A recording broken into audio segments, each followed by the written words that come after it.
This is one of those movies that, having watched it, I don't know if I enjoyed it or hated it or just have a lot of thoughts. I'm still unsure as to my views on this film, so why not bring you a movie review of it?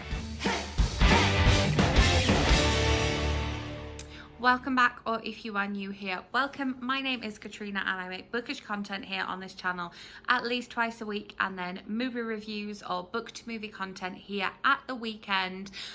All of my social links are in the description box below, including my blog and my Goodreads, so you can keep up with my reading in between times. I will also leave a playlist of my movie reviews linked up above so that you can see my thoughts on other things if this isn't your jam today. Today we are going to be talking about the new Borat movie. It's incredibly controversial. I grew up with Ali G being Friday night TV, and then have subsequently seen the other Sacha Baron Cohen movies. I watched the first Borat and was like, okay, yeah. And I knew I had to watch the new one because it's interesting seeing what this character is going to do with the current climate that we have here, especially right now in America with the political climate and everything else that's going on. That's just 2020. And it's really, really interesting because this film was made from the end of 2019 up until summer 2020, so we know that it's been made like during COVID times, and it is addressed and it is talked about in the movie. Quite famously, during the first Borat movie, he was arrested more than 100 times. He broke records. That's Sacha Baron Cohen, not Borat himself. And so yeah, with the risk of getting COVID and all the political things that he jumps into, we kind of got to hear about a particular like anti-mask demonstration that he kind of crashed as two different characters and was part of that. Actually like made the news. I think it was on like TMZ and stuff like that. So you know, knowing everything surrounding this film, it was a definite must watch in our house. Now, I like the level of political, it's not political satire, it's like, it's the same level of like criticism that you get on like Saturday Night Live and our other late night talk shows like Stephen Colbert and stuff like that, but he pushes it even further and takes it to the next level and does these things in front of the politicians and with the politicians. And so that is where that is really interesting. It's very, very hard to watch at times. I don't think I've ever like cringed as much. Like I could feel my body physically cringing at so many things and watch so many scenes like this and uttered, I can't believe this is happening right now, watching the movie so many times. So it definitely created a reaction from me. I liked the fact that it showcases a lot of the like underlying racism and a lot of the underlying like very strong political views that we only ever see in very like extreme circumstances on the news, but he's just in there with people, unsuspecting people, showing their kind of true colors, which was like horrifying. But I like the fact that the film kind of exposes that.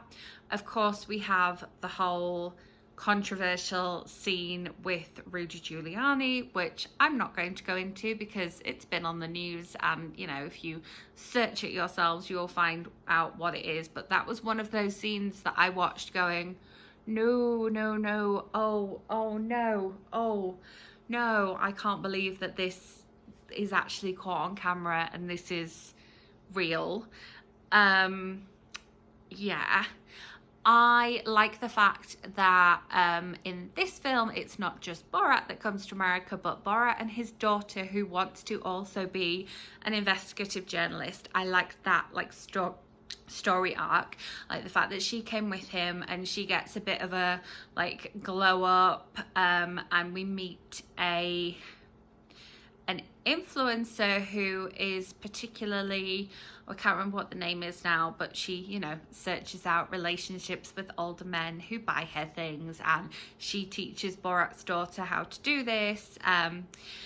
There is one scene in particular which I don't know if it was trying to be like satirical and poke fun at something, or if it was just using the like cheap comedy aspect of it, but there's a scene where there's comedy surrounding period blood, and obviously we've had a lot of, you know, coming to the forefront recently of you know, you see the memes where you've got somebody watching a horror film, like a slasher type film or an action type film, and there's, you know, blood and gore everywhere, and they're like, oh, this is great, or like not batting an eyelid, and then there's an advert comes on for a sanitary towel and they've used red dye rather than the traditional blue dye, because, you know, we don't bleed in blue, and they're like, oh my god, that's terrible, turn it off, I'm gonna be sick.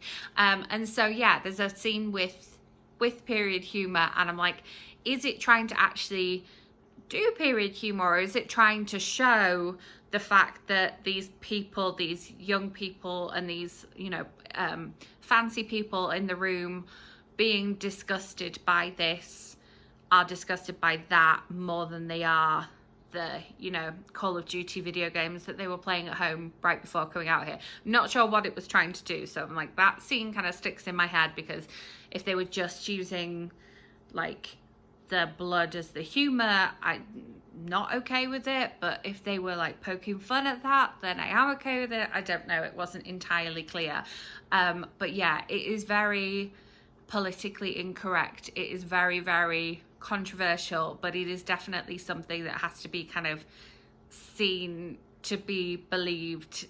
The lengths that they went to film this, and with also all the danger of everything and all the political unrest that's going on right now, it's impressive filmmaking. It really, really is. It's high risk filmmaking, and it's interesting to see one of the kind of first things that's coming out that has been filmed during all of this as well. So yeah, if I was sat here with my usual review going, should you go and spend your money to see this in the cinema, I do think it has to be seen to be believed. However, we are luckily in the position that this has come straight to Amazon Prime, and so you can stream it at home yourself. So I would recommend watching it. Do not watch it with younger members of your family. It is definitely an adults only type of film, and just be aware if there are political differences in your household, it might cause some disagreements and some conversations to be had. I will say that I did not really laugh out loud at the film, but I had the reaction of like, no, oh no, the whole way through. But the person that I watched it with did laugh at the film. So there is some physical humour in there that we can expect from Sacha Baron Cohen in general, and just everything being pushed just that one step too far that we wouldn't normally see on television or in movies. So there you have my rambling, not quite coherent thoughts on this movie. If you enjoyed this video, give it a thumbs up. Have you seen this film? Have you seen the last one? What did you think? Let me know in the comments. I will be back with another movie review for you next weekend, so make sure you are subscribed and hit that notification bell so that you don't miss out on any of my bookish content in the week.